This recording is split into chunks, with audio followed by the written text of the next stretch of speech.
आणखी एक महत्त्वाची बातमी, गायमुख ते मीरा रोडकडे जाणाऱ्या रस्त्यावर मोठी वाहतूक कोंडी झाल्याचं कळतंय। गायमुख घाट परिसरामध्ये अनेक अवजड वाहनं अडकून पडली आहेत। मोठ्या प्रमाणात पाणी साचल्यामुळे गायमुख ते मीरा रोडकडे जाणाऱ्या रस्त्यावर वाहतूक कोंडी झालेली आहे। मोठ्या संख्येने वाहनांची रांग त्या ठिकाणी लागलेली आहे। अनेक अवजड वाहनं तिथे अडकून पडल्याची माहिती सध्या समोर येते। एकूणच या पावसाचा मुंबईकरांना मोठ्या प्रमाणात फटका बसतोय आणि अशा प्रकारे रेल्वे सेवेवर सुद्धा याचा परिणाम झालाय। कुठेतरी रस्ते वाहतुकीला सुद्धा याचा फटका बसलेला आज पाहायला मिळतोय। गायमुख ते मीरा रोड परिसरामध्ये वाहतूक कोंडी झाल्याचं या ठिकाणी पाहायला मिळतंय। अनेक वाहनं इथे अडकून पडल्याची माहिती आहे। सकाळची वेळ असल्यामुळे मोठ्या संख्येने रस्त्यावर सुद्धा जाणाऱ्यांची गर्दी असते।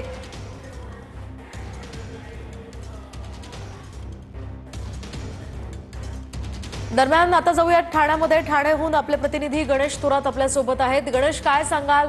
खरं तर मोठ्या प्रमाणात वाहतूक कोंडी झाल्याचं कळतंय। रस्ते वाहतूक आणि लोकल वाहतुकीवर सुद्धा याचा परिणाम झाल्याचं दिसतंय। नक्कीच मोहिनी, पाहायला गेलं तर पावसाचा फटका हा मध्य रेल्वेवरती असेल, या द्रुतगती मार्गावरती बसलेला आहे। आपण सध्या ठाणे स्थानकावरती आहोत आणि या ठिकाणी देखील आता याचा फटका जो आहे तो चाकरमान्याला बसला आहे। सकाळची वेळ झालेली आहे कामावरती जाण्याची। याच ठिकाणी 15 ते 20 मिनिटे मध्य रेल्वे जे ते अप अँड डाऊन उशिराने धावताना आपल्याला पाहायला मिळते। पावसाचा फटका असाच जर पडला तर सायंकाळच्या वेळेस देखील कामावरती सुटताना देखील याचा फटका जो आहे तो चाकरमान्याला बसणार। मात्र पाहिलं तर ठाण्यातील गायमुख रस्ता असेल, मीरा रोडकडे जाणारी वाहतूक कोंडी देखील मोठ्या प्रमाणात झालेली आहे।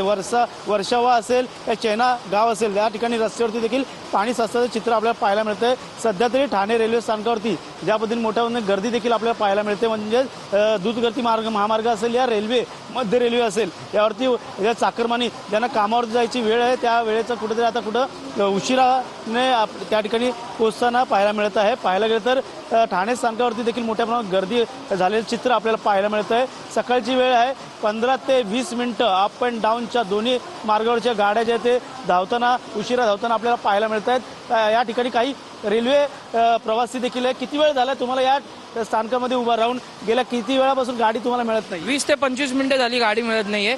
अंबरनाथला जायचं, ऑफिसला जायचं, रोज डेली उशीर होतोय।